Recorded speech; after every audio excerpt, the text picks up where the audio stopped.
Today, what I'm going to talk about is a brief review of some of the older theories of persuasion, and then I want to talk about the current theory of persuasion that's recognized as the one that works, the one that explains a lot of other problems, and resolves a lot of contradictions between conflicting evidence about what does and does not work in the field of persuasion. I just want to start by saying that there are many forms of discourse and approaches towards using communication to convince people that come from various cultures, and they certainly also come from cultures like India and China, where there's been substantial examination of these, and but the basis for the Western approach to persuasion really begins with Aristotle. And he, really just through observation, is the first one who came up with various ideas of how to persuade and how to argue. And he did that by observing those around him. He studied with Plato, and then he was appointed by Alexander to as a teacher and a tutor. The principal book that concerns these particular theories is the Rhetoric. And he said that there were three different ways that you could try to persuade people. And these are ethos, pathos, and logos. And let's just start by mentioning what they are. Ethos is your credibility, or why anyone would want to believe you. Your charisma, or your ability to convince people that you mean well, that you are an honest person, that you're sincere, and all of those things go into making up credibility. Later on, we'll study credibility and its concepts from a more empirical framework, but Aristotle was the one who said that ethos is important. Second, pathos, and this is the use of emotion and appeal to virtue and the manipulation of the feelings of the audience, that often you can use that to persuade them, and we'll see that that's true as well. Now, third is logos, and that's logic, reasoning. You make arguments, you try to demonstrate logically, reasonably, that something is true or should be true, and that should convince the audience. And for literally century after century after century, Aristotle was sort of the final word in persuasion, and he has some things called topoi, or common appeals you can make, and examples of clever arguments, but that was pretty much it. Yes, there was some re-examination in the late Middle Ages, but it didn't go very far. But everything really changed after World War II. And the reason that happened is because in the events that led up to World War II and what happened during World War II, a situation arose where highly intelligent, highly educated populations were persuaded to do some pretty incredible things. And basically, this was one of the realities of fascism.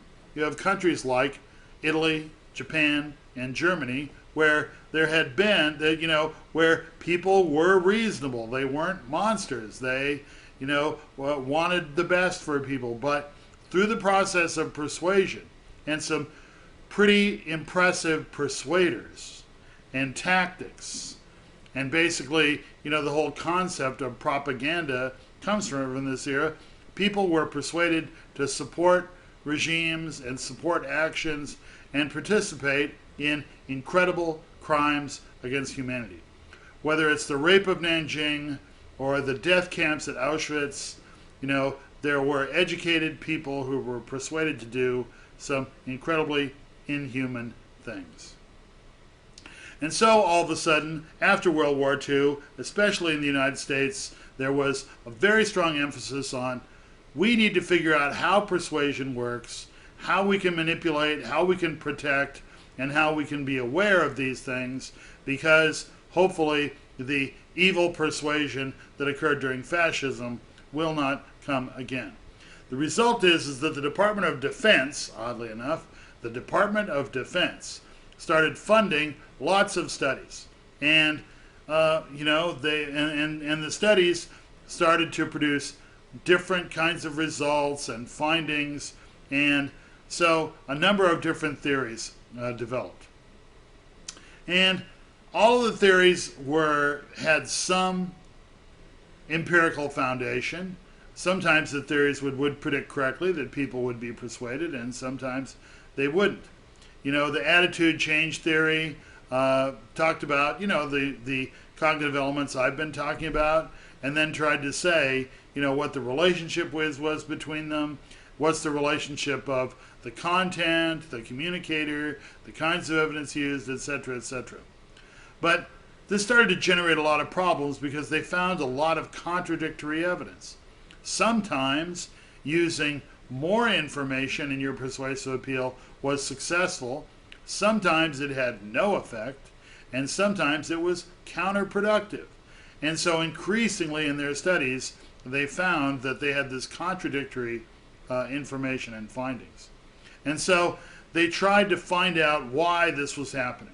And so there was a group of other theories that developed. There was consistency theories, tried to look at people's desire to maintain consistency in their cognitive elements, and we've talked about that. You don't want to hold contradictory beliefs. You want everything to fit together, but some people have the drive for consistency more than others. And while there were some interesting findings there, it wasn't a full-blown theory of persuasion. There were learning theories where people tried to look at how people learn, that persuasion maybe is sort of like learning, and our theories of learning can be adapted to persuasion. Once again, there's some useful information, but no full-blown theory. Then there were mass media effects theories, the notion that people have a common source of information in the late 20th century generated by the media. Media dependence makes us vulnerable to propaganda, distortion of reality.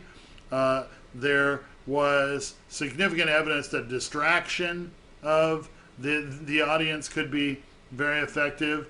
And the whole concept of selective exposure, that you listen to some things but won't listen to others, and that for some people, media persuasion can overwhelm us, and you decide just to shut out as many sources of persuasion as you can. But once again, useful findings, no full-blown theory.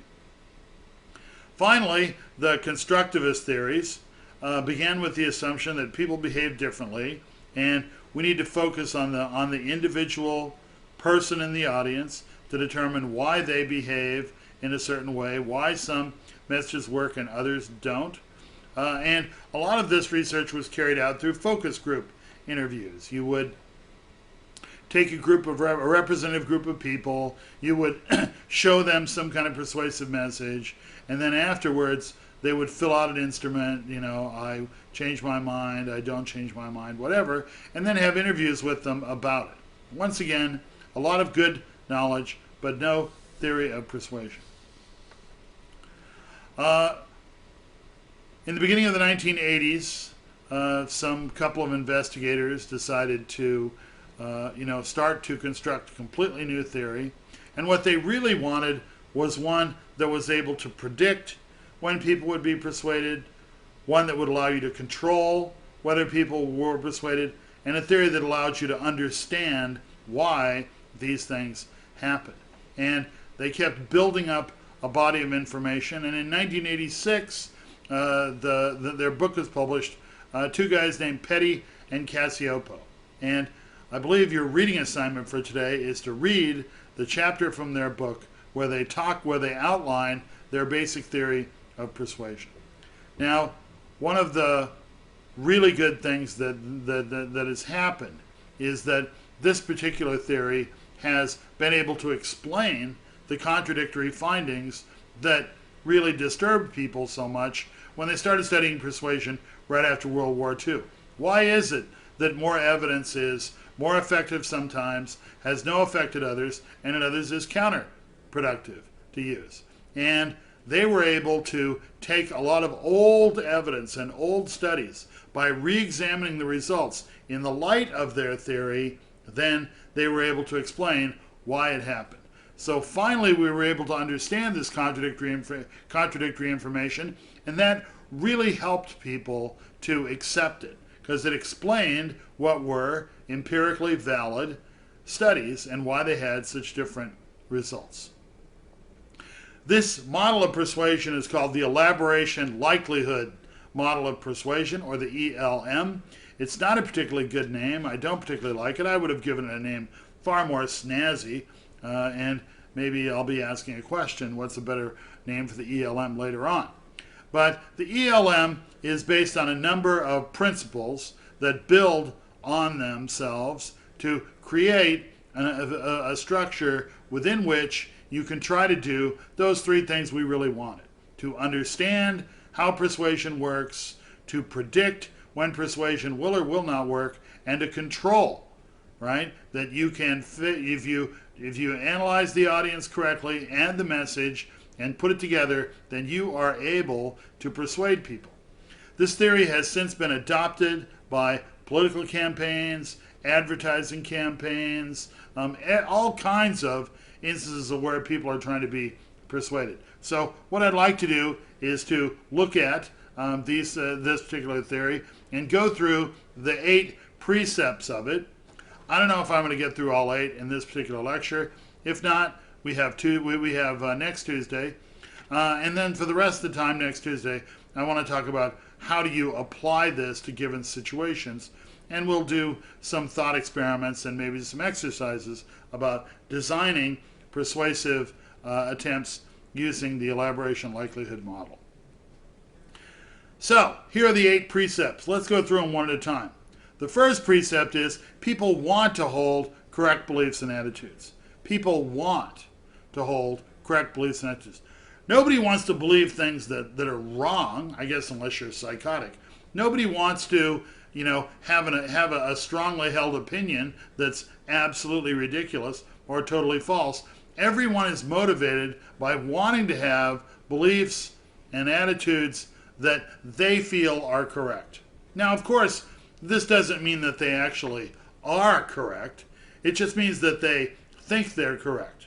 And if people discover that something they believe is absolutely incorrect, then they'll want to change it.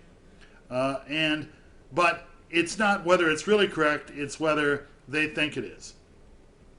And I think there's an interesting concept here that I find useful, and that's the notion of whether something is psycho-logical.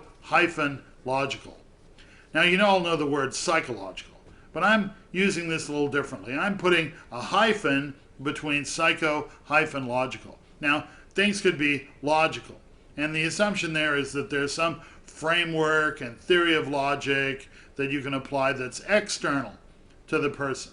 But the idea of psycho-logical just says people think that it's logical. People think that it makes sense, and I think it's important to maintain that distinction because people want to believe what they think is correct. That doesn't mean it is correct. It doesn't mean they're being logical, but it means that they think they are, and that's the important thing. Because in persuasion, often perception is reality. So almost all people want to hold correct beliefs and attitudes, and that's the first precept of the ELM. The second one is that motivation to think. Now, the word they use for think is elaboration. Because when you think about something, you take a basic concept, or like, how can the Yankees get better? Well, and you elaborate on it. Well, they could use more pitching, they could trade this player, they need a new manager, whatever. So you think about it. When you think about something, you do sort of elaborate it. You explore different parts of it, different ideas. But their idea here is that people's motivation to elaborate or think varies with individuals and situations. Right? Some people love to think. Me, for example, thinking is my fun time. For me, thinking is recreation. Thinking is living. Right? I'm thinking about something. I'm, doing that. But that doesn't mean that everybody's like that. Some people don't particularly want to do a lot of thinking about things. And some people, maybe you had a hard day at an alienating, repetitive assembly line job, or making as a barista, making endless lattes all day.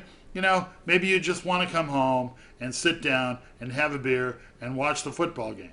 You don't really want to think, right? And I'm sure you've heard the expression, no, no, no, I don't want to think about that, right? And that's when someone just doesn't want to. Now, there are two different elements to this. Some people, they particularly don't want to do a lot of thinking, right? So they think when they need to and when it's necessary, but otherwise, they just like to chill. Other people are very situational, right? They don't want to think about they don't want to think about things unless they cross a threshold of being meaningful for them. Let's face it. If you walk out into the world in the morning and you're exposed to things, messages, the birds singing, whatever, you cannot elaborate or think about everything. You cannot attend to, think about, and elaborate about everything. So what you do is you pick those things that you're willing to think about. Maybe you're in the mood for thinking about wildlife, so you watch the squirrels and watch the birds or the cockroaches or whatever, right? And so I'm thinking I'll do some bird watch today, or I want to think about traffic, and so I'll watch that. So we decide at different points to think about things more or less in different situations. And I'm sure you've heard the expression, I don't want to think about that. Right? It's pretty self-evident. They don't want to think about it. But generally, we'll think about things as they interest us, as we think it's important. If I told you I have a new idea that will help you cut your college loan burden in half, many of you would be highly motivated to hear me talk about it. You'd be glad to think about that. Many UVM students have high loan burdens. And oh boy, I could reduce that. That would be awesome. So you would pay attention to it. If I said, I want to talk to you about some, interesting rock formations on Neptune. It's like, okay. Will I have to work very hard at thinking about it? It's not very relevant to you. It's not very important. The point is that people tend to conserve their cognitive resources. They conserve their cognitive resources. They use them when they need them, right? Some people spend their cognitive resources gladly. Let's think about a lot of stuff. Others don't. But all of us are situational, in which we think about things or elaborate about things to the extent that we think they're interesting and important to us. And that's a very important precept of the ELM model of persuasion. Third point. There are variables that can influence persuasion. There are variables that can influence persuasion. And there are three such variables. The first variable is persuasive arguments.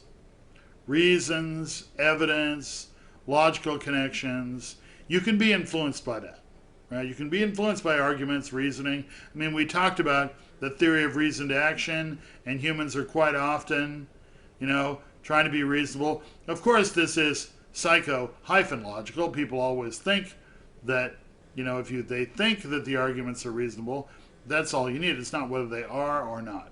Okay? So that's the first thing that can influence persuasion, persuasive arguments. The next category of things, they have given the title peripheral cues. Peripheral cues, with cues being C-U-E-S. Now a cue, if you don't know, is, if I'm directing a movie and I might cue the actors, okay, enter the camera. Now cut, stop. I sort of give advice or direction. And peripheral cues are a bunch of other things that can influence persuasion. Images, the identity of the speaker, the previous ideas that the audience has, and mental shorthand that is often used. Let's look at some of those. Images. Images can be some of the most powerful persuasion forces that exist. That's why you get those pictures of starving children. That's why you get, pictures of a number of things that can really influence you. And the pictures not necessarily making an argument, but it is something that can affect you. If I am giving a speech about vegetarianism and I am at the same time showing big pictures behind me of animals being tortured, mutilated, slaughtered, and mistreated, that's going to have an effect on the message that I'm giving. So images can be important. Speaker identity. Speaker identity can be very important. There are many factors about a speaker. You could be attractive, you could be ugly, you could be famous, you could be unknown.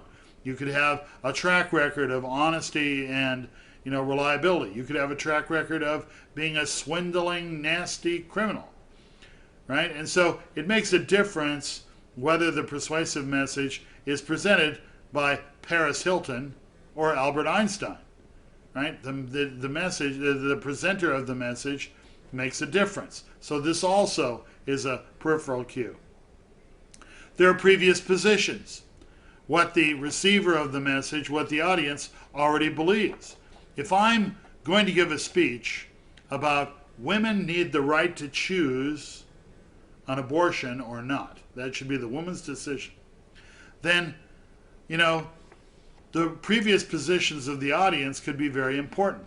If I'm speaking to a group from Planned Parenthood of Northern New England, their previous position they're pro a woman's right to choose. If I'm speaking to a group of nuns at the at a parish at a Catholic church in Hanover, New Hampshire, that's quite a bit different because their previous position is that they think abortion is wrong. Okay, and so the previous position can be also a peripheral cue.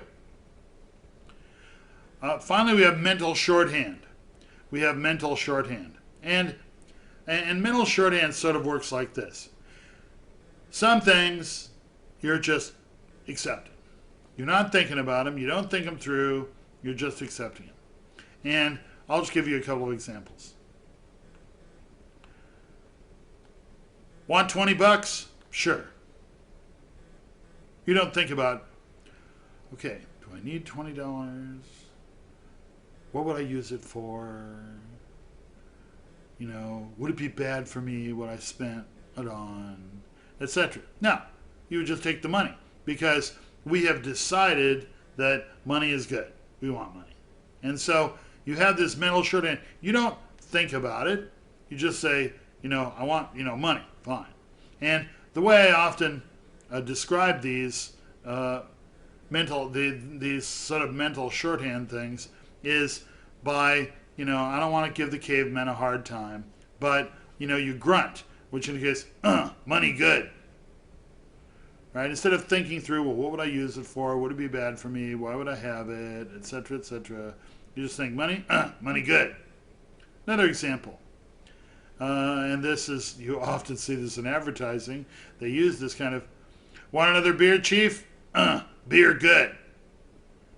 Right? So I'll just take one. You don't think about, you don't so much think about, what's the story behind beer? And so, but likewise, it's the same. Do you love your children? Love kids. Right? Do you not like your mother-in-law? Don't like mother-in-law. Right? And so there's this mental shorthand that you have, and quite often this is a peripheral cue that can be effectively manipulated. By using this mental shorthand, you can get them to accept things without thinking them through necessarily. So those are the peripheral cues. Images, speaker identity, previous positions, mental shorthand. Okay? Now this is sort of the soft side of persuasion. Right? Why do you think that they have to have a beautiful and or handsome movie star to recommend some product? Because the product may not be very good. There may not be, remember our first way that you could persuade people through persuasive arguments, reasons, evidence, logical connections, things like that. Right? Sometimes there isn't much reason why you should buy the Popeil wallet stuffer, or some kind of new food chopper, or the magical ultra effective Ginsu knife, and so you have to have other reasons, and those other reasons you might use would be peripheral cues. The third variable that can impact persuasion is the extent and direction of elaboration or thinking. The extent or direction of elaboration. Now let's think about this. First is the extent of elaboration. How much are people going to think about what you're saying? How much are they going to elaborate about it? Right? And if they're going to elaborate a lot about it, then you need to be more careful than if they're not going to think much about it. Right? This is the thing about mental shorthand. They don't think about that. Beer good. Right? That's not much elaboration going on there. Right? So there's the extent of elaboration. Then there's the direction of elaboration. There's the direction of elaboration. And there are two possible directions for elaboration once you get people thinking. You can have biased elaboration or objective elaboration. Biased elaboration or objective elaboration.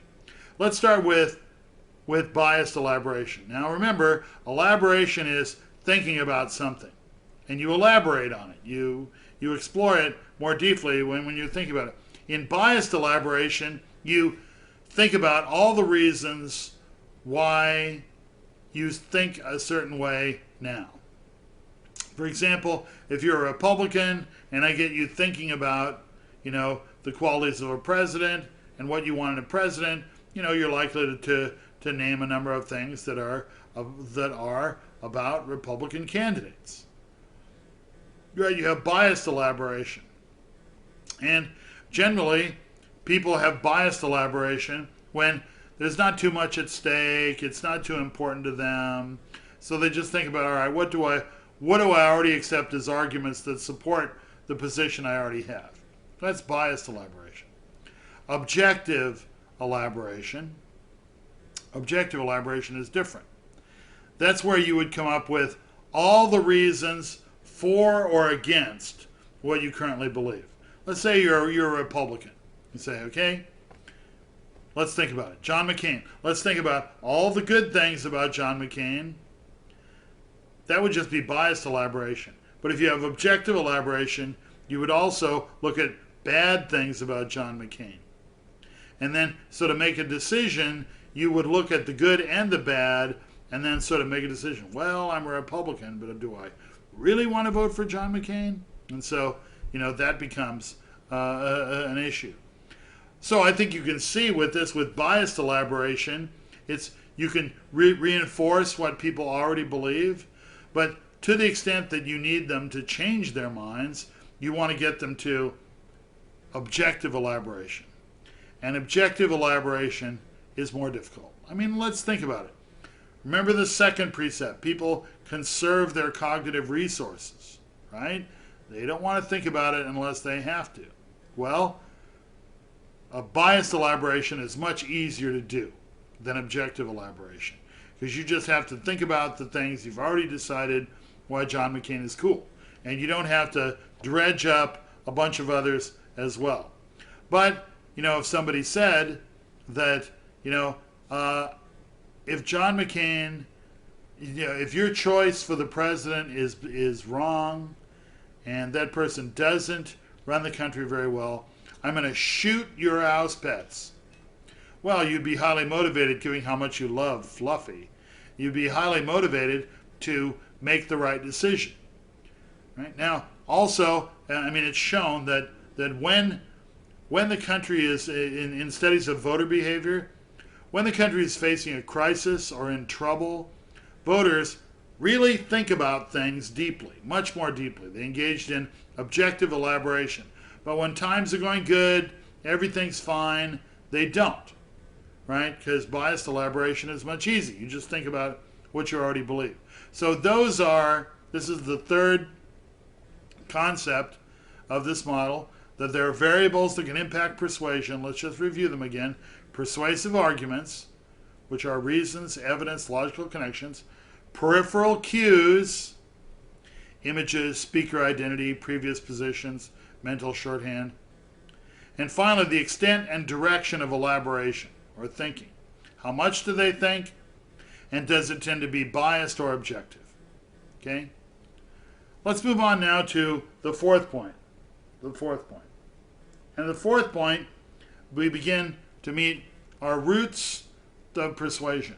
That there are routes that people follow in deciding, and by route I mean R-O-U-T-E, or road. There are paths or routes that people follow when they're being persuaded. And this is the crucial thing that allowed them to resolve a lot of contradictory information. So number 4 talks about persuasive arguments. And persuasive arguments are a route to persuasion called the central route. The central route. Okay? And when people take the central route, what they do is they elaborate a lot, they elaborate in an objective way, they listen carefully, they think about things, and they look to logic and reasoning. Okay? And this is one way you would make a decision. Now, how does that happen? What happens? The story is that people receive a message and they decide how to process it. They're going to either process it on the central route, looking at persuasive arguments, or they're going to process it on the peripheral route, which is number 5 coming up. Right? These intangibles, previous beliefs, speaker identity, source attractiveness, images associated with the ideas. And people pick one and they take it. Okay? That's a decision you make right away. Am I going to process this along the central route or the peripheral route? Well, how do people make that decision? How do they decide which route to persuasion to take? Well, here are some ways in which they do that. The first one is personal relevance. Personal relevance. If something is really relevant to you, it's about you. Remember, if I talk about reducing your college loan burden by 50%, hey, that's probably really relevant to you. Right? You want to hear those arguments. You're going to listen carefully. But if I want to persuade you about the nature of a couple of strangely shaped rocks on Neptune, that's not personally relevant to you. You go, cool, rocks on Neptune, whatever. Right? You're not going to choose the central route in analyzing that unless you were an astronomical geologist who specialized in studying Neptune, and then you'd be interested. Why? Because it's relevant to you. Because that's your field, because that's what you're working on, right? And so when people think that ideas are important and personally relevant to them, then they're going to think about things carefully. New information is another thing that triggers the central route. Now, I use the word trigger because remember, the message comes to you, you decide how you're going to process it, central route, peripheral route. And if the message says it is important, it is relevant, but also it has new information, right? And so I would want to make my little talk relevant. So I would say, hi, college students, you have lots of loans you may have to pay back. I want to talk to you about ways that you can reduce your loan burden. And I have some new ideas that you may not know about. So at this point, you're like, You're leaning forward. You're listening. Okay, we could reduce my loan burden. It's something I don't know. I think I better listen to this guy. Right? That's how that works. So new information is one way to trigger central route. On this route, comprehension and understanding is very important. If the audience doesn't comprehend your persuasive arguments, reasons, evidence, logical connections, they're not going to work for them. You can't say, ladies and gentlemen, it's really clear that we can either bring our lunch or walk to school. And it's like, huh, what? Where is that?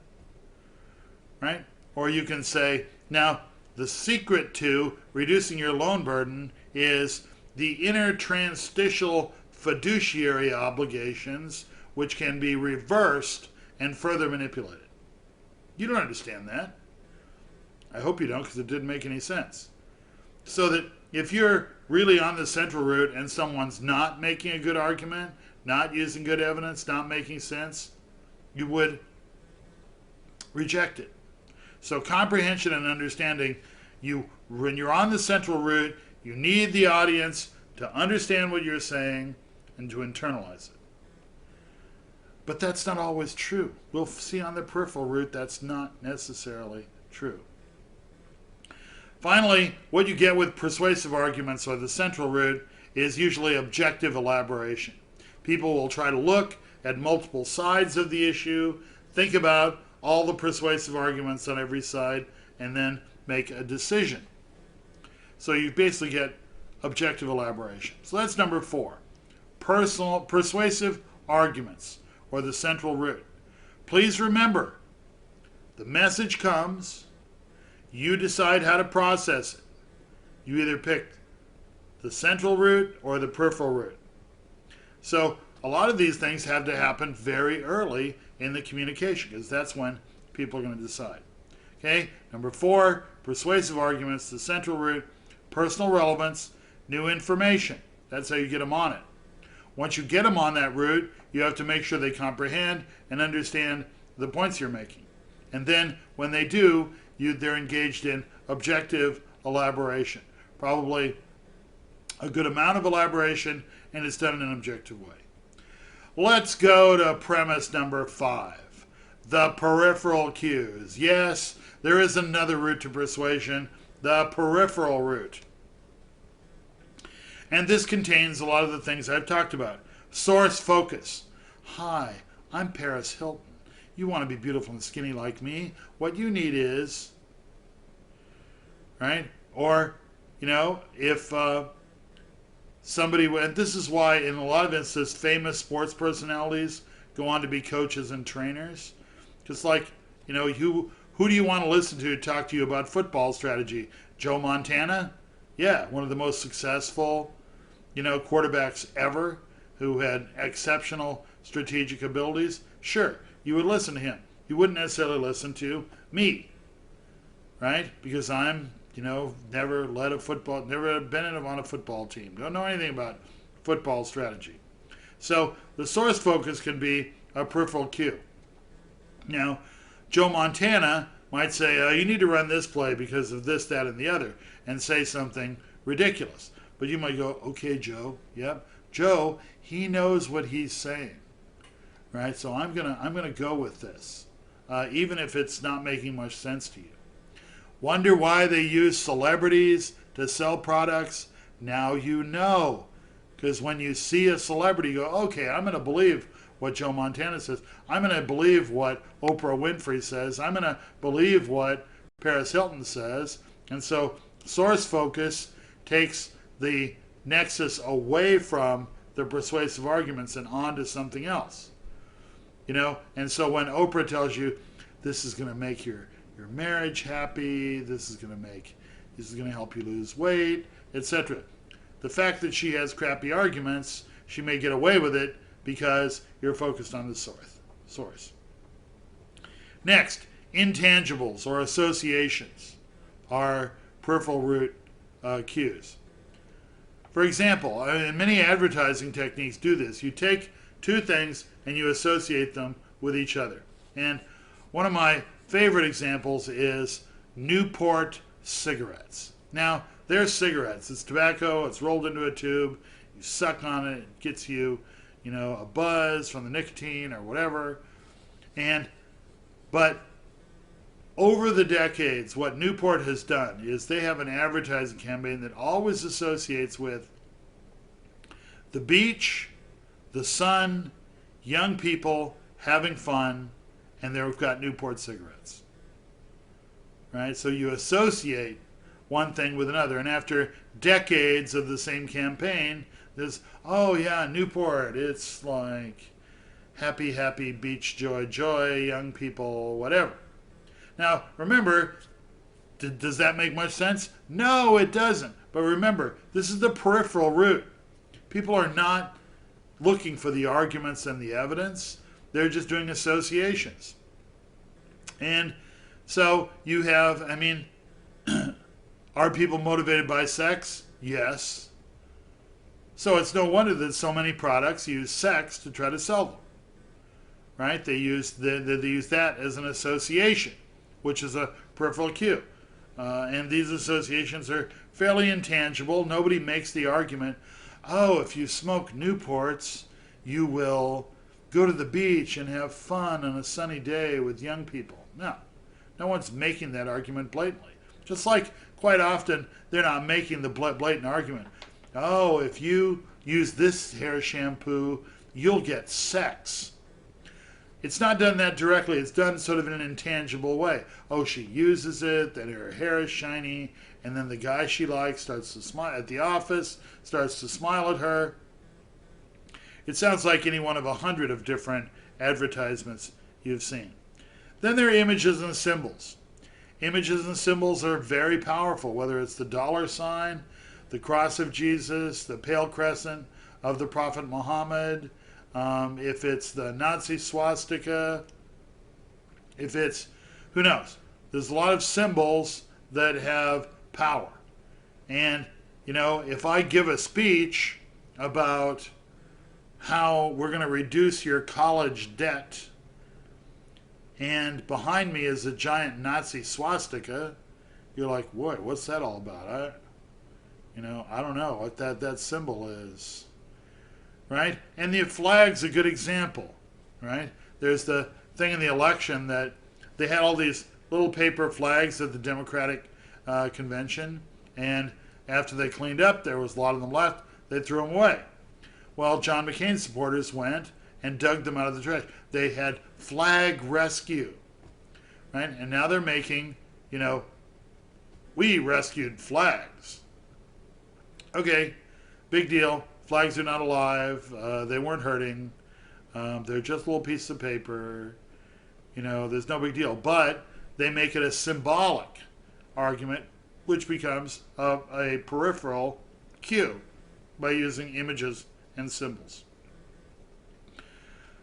Another strategy on the peripheral route is to use confusion, lack of comprehension, and understanding. Confusion, lack of comprehension, and understanding. I was stunned to learn that many persuasive techniques confuse the audience on purpose. That's because they want their focus to be somewhere else. And I'll just give you an example. I'm an expert on nuclear power plants. I have a PhD in nuclear physics, and I'm giving a talk to you about whether Vermont Yankee is dangerous or not. Okay? And I would begin the speech by telling you how I'm an expert. I've been doing it for so many years. Right? Because I want the peripheral route. That's my design. So I begin by focusing on me as the source. Right? You should believe me. That's why anybody who you think's a skillful persuader, who begins by giving you their background and what they've done and what they've earned, it means they're trying to put you on the peripheral route. So it should, raise little warning flags. So then, I'm giving my talk and I say, well, you don't have to worry about there being an accident at Vermont Yankee Power Plant because they have nickel cadmium infused platelets that are attached to critical variables in the fuel rods, which means that an emergency core cooling system failure can't happen. And then the result of that is that it means that we can't have an accident because of those factors. Now, did you understand that? No.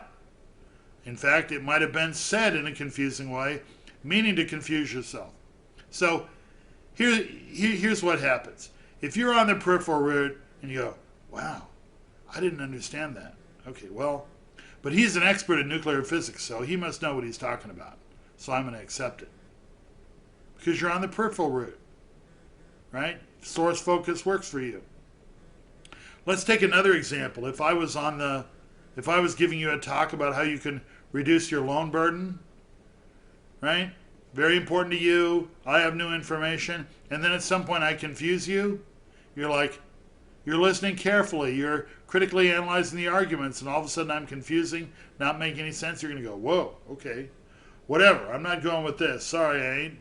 I'm not buying into your plan. Right? Because it doesn't make sense. But if you're on the peripheral route and you had a source focus and people confuse you, you go, oh yeah, that expert, he knows what he's talking about. And here's what people don't want to do. Let's go back to that Vermont Yankee bunch of cadmium inflated platelets, whatever, all that nonsense. You don't want to go, hey, I didn't understand that. What are you talking about? Right? Because that would make you look stupid. Right? You don't want to point out to everyone you're stupid. Because you're on the peripheral route. I don't want to look bad. It's not that important to me. But if you were on the central route, right, and I was trying to fool you about reducing your number, and you go, hey, that doesn't make any sense. You better re-explain that or else I'm out of here. Right? Because it's very important to you. And the peripheral route works best on things that are not ultimately a crisis situation or absolutely essential for you. When people think about ideas on the peripheral route, they usually use biased elaboration. Okay, what do I already know? Okay, that's fine. Oh, what he's saying goes along with what I already know and I already think. Great. So the peripheral route is where you play on and use the biases that people have, their previous positions, their associations. And so you want to get biased elaboration because it's going to get, you want to use what they already believe to help your message. And that's biased elaboration. Finally, repetition is very useful on the peripheral route. McDonald's, I'm loving it. Okay, there's the slogan, I'm loving it. What's it associated with? Me loving it. Okay, and if you say it a billion times and it gets repeated so often, people are like, McDonald's, I'm loving it. The number of times, I've asked debaters, where should we stop and have lunch? And they'll go, I'm loving it, is insane. And debaters are probably less brainwashed by the McDonald's peripheral cue heavy persuasion than a lot of people. So repetition instead of word. Keep saying it, and people who aren't thinking deeply may start believing it. Of course, keep saying it, and people who are thinking deeply, you can say that 1,000 times, and I'm not going to buy it. Because I'm examining it critically. I'm using a persuasive arguments approach. Okay? So those are peripheral cues. Number 6, elaboration. Elaboration. And we know that that's thinking. Okay? How much will people think about something? It's determined by their motivation. If you're really motivated to think about something, you'll think about it a lot. If you're not motivated to think about something, you won't. Remember, you're surrounded by countless inputs every day. You can't think about them all. So you pick the ones that you're motivated to think about and think about those. When people elaborate but they're not that motivated, the most you get is biased elaboration. Okay? When people are highly motivated, what you tend to get is objective elaboration. Because objective elaboration takes more cognitive energy than biased elaboration. With biased elaboration, say, okay, what do I already think? McCain's awesome. Right? But with objective elaboration, we say, well, McCain is good for these reasons, and then let's see, what could the reasons be against it? You go that extra step to dig deeper when you're highly motivated to use objective elaboration. Obviously, on the peripheral route, you want biased elaboration. And on the central route, you want objective elaboration. Number 7. Central trades off with peripheral. Central trades off with peripheral. This is one thing students always have a hard time with. And the studies show people pick which way to process the message, and that's how they process it. If you think you can get them to switch routes from the central to the peripheral in the middle, that's not going to work. If you've centrally engaged them and then all of a sudden focus on a bunch of peripheral cues, hi, I'm Paris Hilton carrying a swastika, and that's not going to work. Nor can you start them on the peripheral route and then think you can move them to the central route later on. No. You have to trigger the route you want early in the message. That's the first thing that happens. I want to trigger the route you're on and then follow through on it. Okay? That central trades off with peripheral. You can't do both at the same time. And people will decide early on, and then that's the one they're on. If you trigger the central route, they're on it, and then all of a sudden you start talking nonsense, what happens? They stop listening to you altogether. Okay? Or if you're if you trigger the peripheral route, you're cute, you're showing some skin, you're famous, whatever, you're using associations and what they already believe, and then all of a sudden you try to shift over to complex arguments, evidence, rational connections, that's not going to work, right? Because they'll still be staring at your skin. Number 8, and finally for today, in many ways central route persuasion is better, but it's harder to get. It's harder to get. Central route persuasion lasts longer. It lasts longer.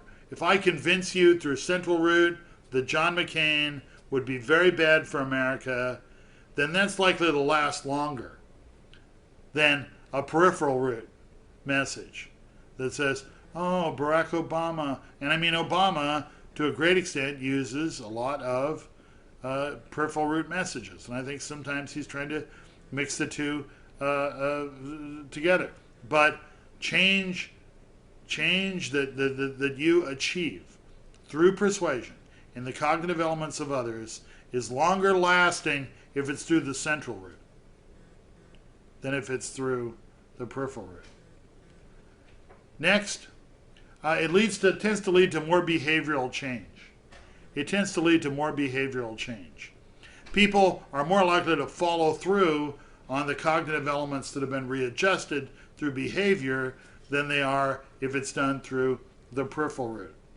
And finally, they're more resistant to counter-persuasion. They're more resistant to counter-persuasion. You try to persuade them of one thing, and somebody else comes along and tries to persuade them of something completely different.